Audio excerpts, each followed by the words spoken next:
Abraham Lincoln জন্ম 1809 সালে 12 ফেব্রুয়ারি দরিদ্র পরিবারে, যিনি আমেরিকার 16তম প্রেসিডেন্ট। ক্ষমতায় আসার পর প্রথম যে মহৎ কাজটি করেন তা হচ্ছে দাস প্রথার উচ্ছেদ। এই মানুষটি তার সন্তানের শিক্ষকের কাছে সন্তানকে পাঠানোর সময় একটি চিঠি দেন। চিঠিটি ছিল এরকম: মাননীয় মহাশয়, আমার পুত্রকে জ্ঞান অর্জনের জন্য আপনার কাছে প্রেরণ করলাম। তাকে আদর্শ মানুষ হিসেবে গড়ে তুলবেন, এটাই আপনার কাছে আমার বিশেষ দাবি। আমার পুত্রকে অবশ্যই শেখাবেন সব মানুষই ন্যায়পরায়ণ নয়, সব মানুষই সত্যনিষ্ঠ নয়। তাকে এও শেখাবেন প্রত্যেক বদমাইশের মাঝেও একজন বীর থাকতে পারে, প্রত্যেক স্বার্থপর রাজনীতিকের মাঝেও একজন নিঃস্বার্থ নেতা থাকে। তাকে শেখাবেন প্রত্যেক শত্রুর মাঝে একজন বন্ধু থাকে। আমি জানি এটা শিখতে তার সময় লাগবে, তবু যদি পারেন তাকে শেখাবেন $5 কুড়িয়ে পাওয়ার চেয়ে একটি উপার্জিত ডলার অধিক মূল্যবান। এও তাকে শেখাবেন কিভাবে পরাজয়কে মেনে নিতে হয় এবং কিভাবে বিজয়োল্লাস উপভোগ করতে হয়। হিংসা থেকে দূরে থাকার শিক্ষাও তাকে দেবেন। যদি পারেন নীরব হাসির গোপন সৌন্দর্য তাকে শেখাবেন।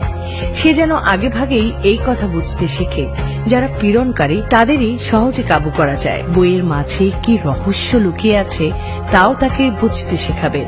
আমার পুত্রকে শেখাবেন বিদ্যালয়ে নকল করার চেয়ে অকৃতকার্য হওয়া অনেক বেশি সম্মানজনক। নিজের ওপর তার যেন সুমহান আস্থা থাকে, এমনকি সবাই যদি সেটাকে ভুলও মনে করে। তাকে শেখাবেন ভদ্রলোকের প্রতি ভদ্র আচরণ করতে, কঠোরদের প্রতি কঠোর হতে।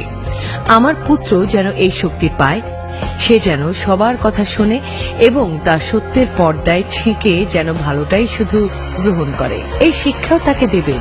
সে যেন শেখে দুঃখের মাঝে কিভাবে হাসতে হয়, আবার কান্নার মাঝে যে লজ্জা নেই, এই কথা তাকে বুঝতে শেখাবেন।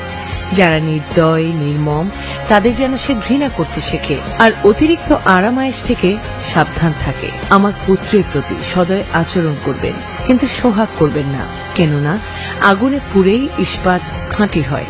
আমার সন্তানের যেন অধৈর্য হওয়ার সাহস না থাকে, থাকে যেন তার সাহসী হওয়ার ধৈর্য।